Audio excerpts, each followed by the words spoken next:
May naunang imbitasyon si Commodore Tariela. Oo, saan? Ito May ano ba? iniimbitahan niya si Senador Marcoleta Oo. na visit doon sa Pag-asa Island. Magpupunta, mamamasyal. Para daw personal niya makita ang mga taga roon, kasi mayroon na nga namang ilang mga senador doon na nakapunta roon, baka hindi pa rin nakakapunta si Senador Marcoleta, willing daw si Commodore Tariela na samahan Oo. si Sen pagpunta ng Pag-asa Island. Ano ha? Maganda. Oo. Yun na nga. Habang papunta sila doon, bonding time yan. Baka magkasundo sila. Ha? Yun. Kahapon, nung na-ambush interview si Senador Marcoleta, tinanong ito sa kanya. Alam niyo ba kung ano sagot? Anong tanong? Anong sagot? Ano ang kanyang reaksyon? Meron ba tayong video? Yan. Yung ambush interview kay Senador Marcoleta tungkol doon sa imbitasyon sa kanya ni Commodore Tariela na magpunta sa Pag-asa Island.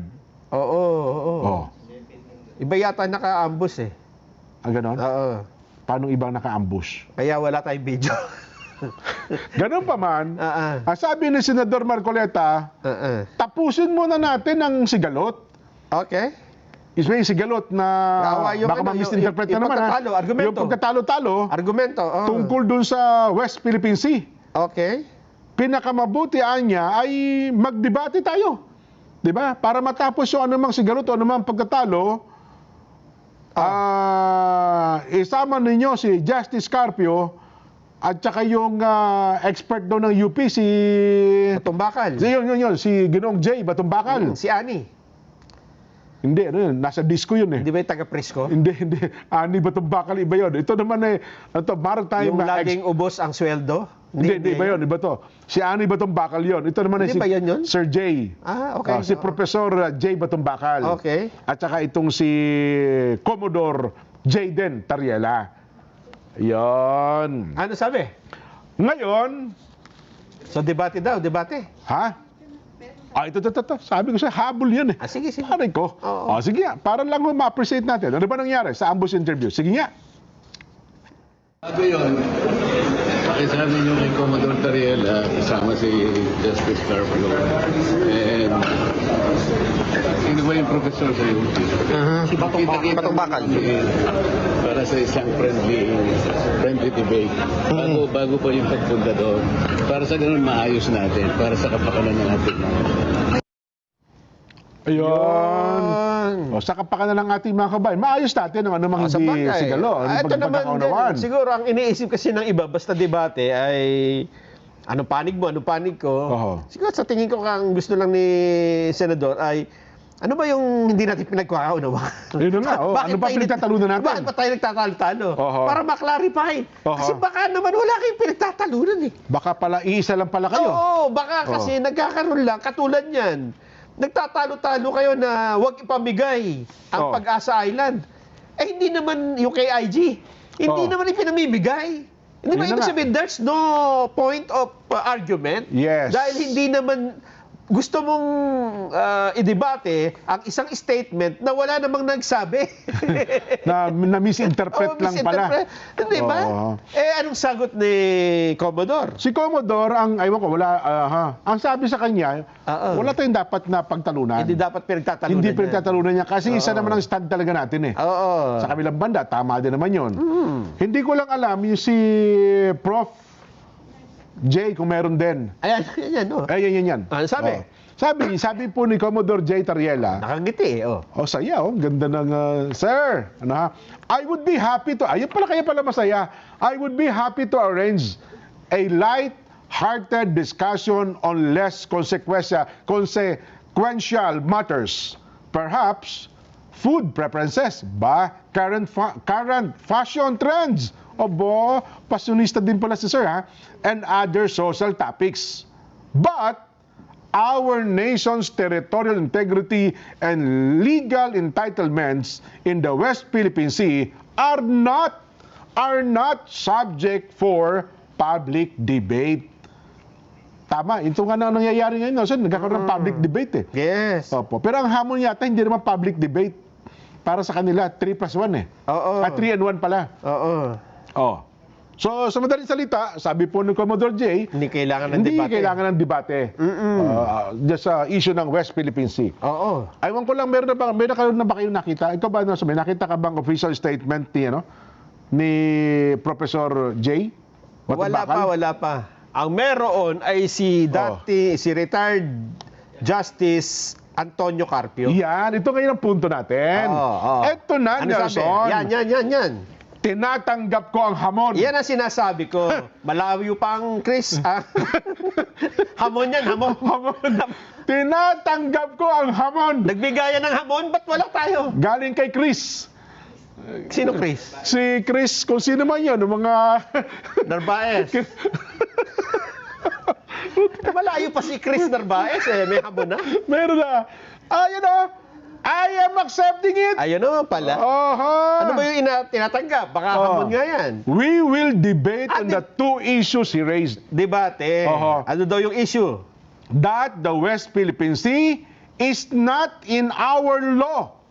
Parang wala namang ganyan sinasabi si Wala sa ating batas. Marcoleta Ang kanya, pag tinagalog to, na ang West Philippine Sea ay wala sa ating batas. Yun yung stand niya. Parang sinasabi daw ni Marcoleta na wala ang West Philippine Sea sa ating batas. Parang aywan ko lang. Hindi naman niya sinabi. Double check natin. Second, that the island in the Kalayaan Group are not part of West Philippine Sea. Ay, hindi rin kayo magtutugma dyan. Kasi wala rin sinasabi si ni Marcoleta na ang Kalayaan Group ay hindi part ng West Philippine Sea.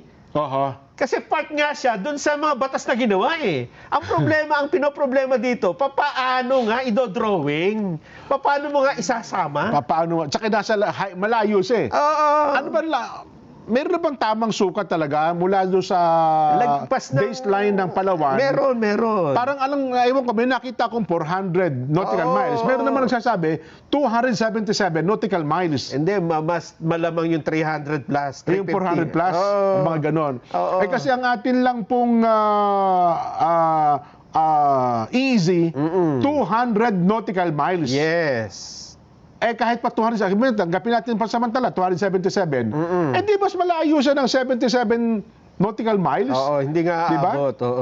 Hindi naman point ng pagtatalo yun na talagang yun ay nasa labas ng ECC. Maliban na lang nung hindi pa ito napag-uusapan dahil ang akala ng iba, part nga ng ECC. Diba? Ganito, Justice, kasi sa debate, meron mo lang temahan yan. May tema. Huwag ikaw magbibigay ng tema. Kasi yung tema niya dyan, hindi nila pagtatalunan yan Kasi pareho sila ng stand. Una, ang West Philippine Sea ay nasa batas talaga natin. Parang gusto mong temahan pala, talo na yung kalaban mo. Dihadon Kasi nasa batas, binabasa nga natin, di ba? Temahan mo na. Nasa yung bagong batas, yung 2024. Nandun din sa... Maritime law. Di ba? Yung maritime law na iniakda ni Senator Francis Tolentino. Ayun. Di ba? Tapos yung isa, pakibalik mo nga yung gusto niyang tema. Pakibalik mo yung statement. Yung pangalawa daw para mabasa natin. Pakibalik. Second is...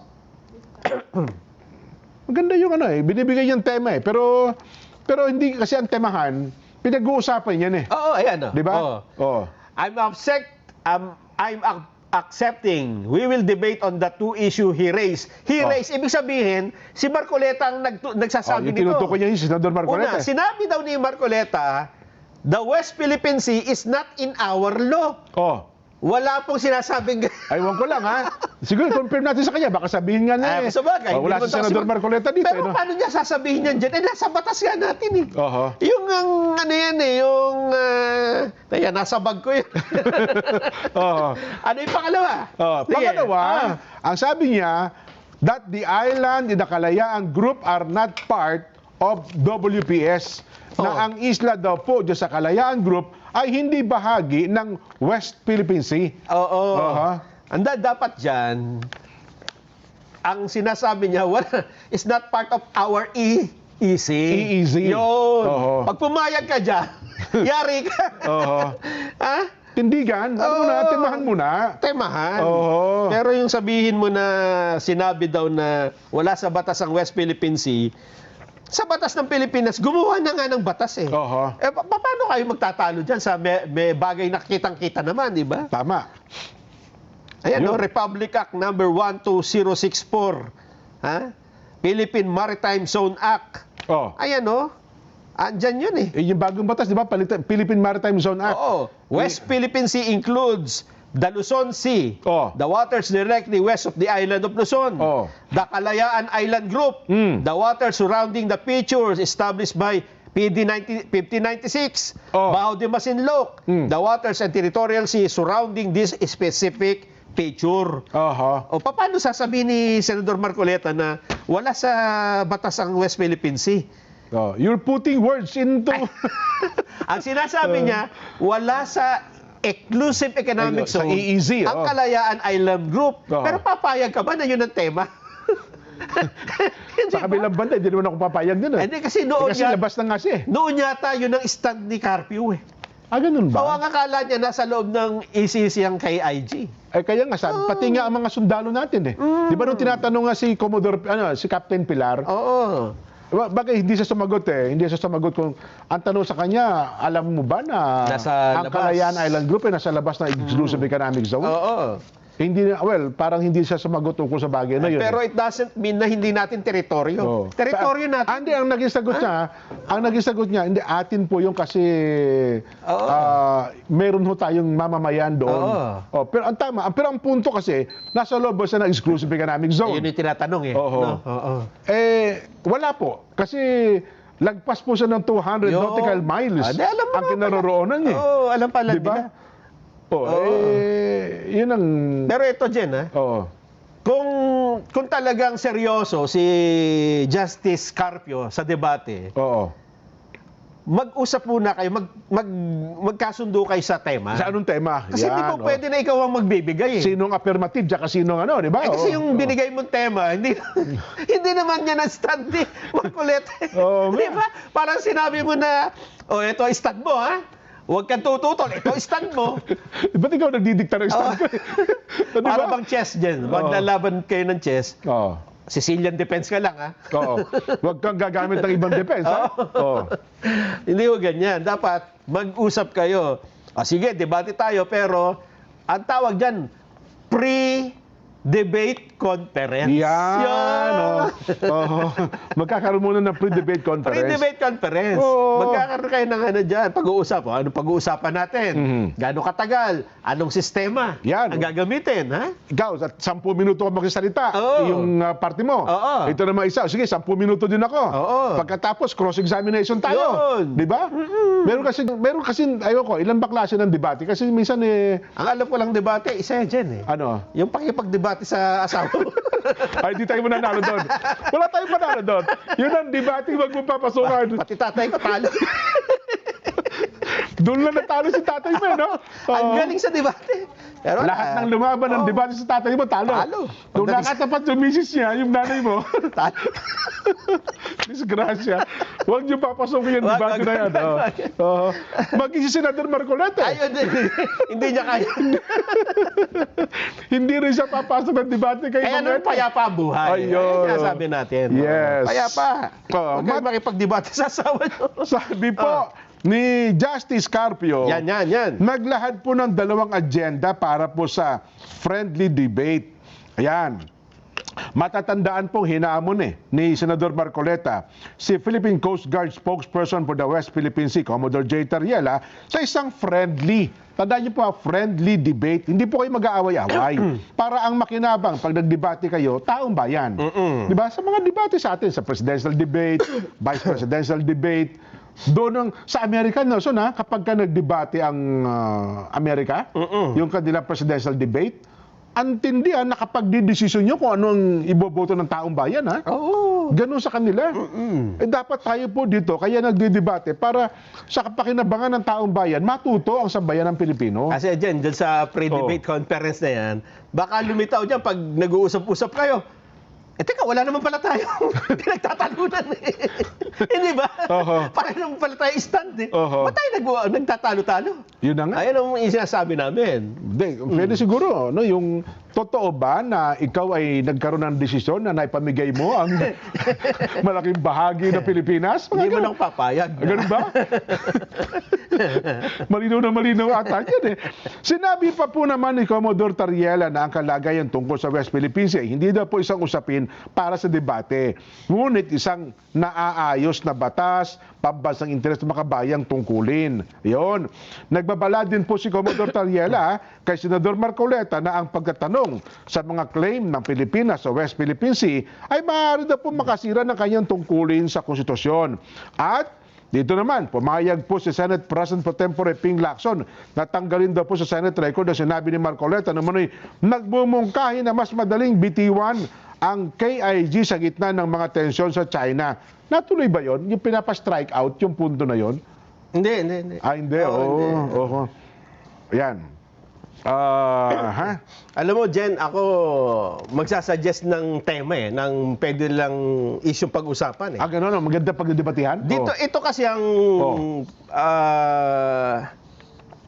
dito ako nakikita na mayroon talagang magkabilang panig eh. Oo. Ito yung tungkol sa 2016 arbitral ruling. 2016 arbitral ruling, okay? Yung pinagmamalaki nung iba na yan daw eh marami tayong napakinabangan. Oo. Siguro ang maganda dyan ay may napakinabang ba Oo. ang Pilipinas sa 2016 arbitral ruling o mas lalo tayong nawalan?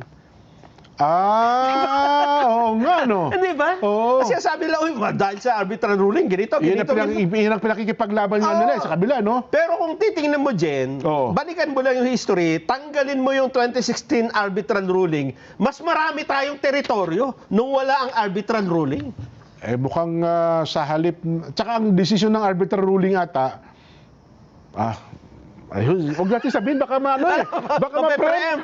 Baka hindi lumaban eh, Oo no? nga, oo. Oo. Baka dehado isa eh. Oo. Pagka Kasi ito, sinutitinding. talaga, di ba, kahit matagal noon pa, binabanggit nila yung arbitral ruling eh. Oo. Binabalandara nila na ito ang ating Desisyon nga niya yan, Oo. Permanent Court of Arbitration eh. Maraming ina-award sa Pilipinas. Oo. Pero tingnan mo, tanungin mo sila, tayo ba ay nadagdagan o nawalan ng teritoryo?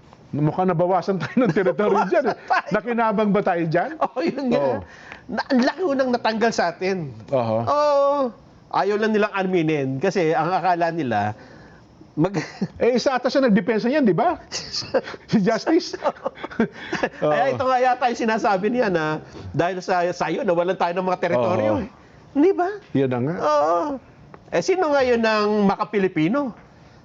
Di ba? Parang pinamigay niyo yung teritoryo. Yun na nga. Naku, nasabi natin, bakit hindi tanggapin yung topic na inilutang natin? Bahala sila. Hindi, yan. At sa tingin ko, kasi yaman din lamang una, ang mahalaga sumang-ayon na eh. Di ba? Magkakaroon na ng debate. Siguro pag-uusapan nila dyan, Yung tema. ano yung pag-uusapan? Anong ano topic? yung topic na mapapakinabangan ng taong bayan? Di ba? Yes. Oh. Tapos gawin nyo ito dun sa sa gitna ng EDSA. Ba't teka? Traffic lahat. Oo. Ganon? Oo, tigil. Parang Manny Pacquiao laban. Magkakaroon ng sandaling katahimikan Oo. ang Pilipinas. Tigil muna lahat. Oo nga, no? Hindi sa luneta ito, Ayaw mo sa luneta? Huwag na sa luneta eh. Ganon. Baka may maglagay ng sangkalan dun eh. Ganon. So, yun abangan natin. Sana ay matuloy ito. Ako, nagsasabing para matuto tayo pare-pareho. Hindi lang yun, ba? Para sa Diba? mga for academic discussion, di ba? Sa mga pamantasan. Kasi nagiging usap-usapan na po ito ng lipunan. At para kahit pansamantala, makalimutan natin yung flood control. Ito na naman tayo. Makalimutan natin ang mga anomalya sa flood control. Nako. Talaga naman. Ay, nako. Anyway, abangan natin yung mga bagay na yan. Nelson, kasi nga, mukhang inaapuyan ng gusto itong usapin ng West Philippine Sea. Dahil sa mukhang, naalala ko yung survey ang Pilipino daw, walang gaano sapat na kaalaman sa West Philippine Sea. Pero gusto niyang mapakinggan Oo. ang mga pananaw ukol dito sa isyung ito, Nelson. Interesado daw mga Pilipino ukol sa usapin ng West Philippine Sea. Ayun nga. Oho. Sana sa ikatututo.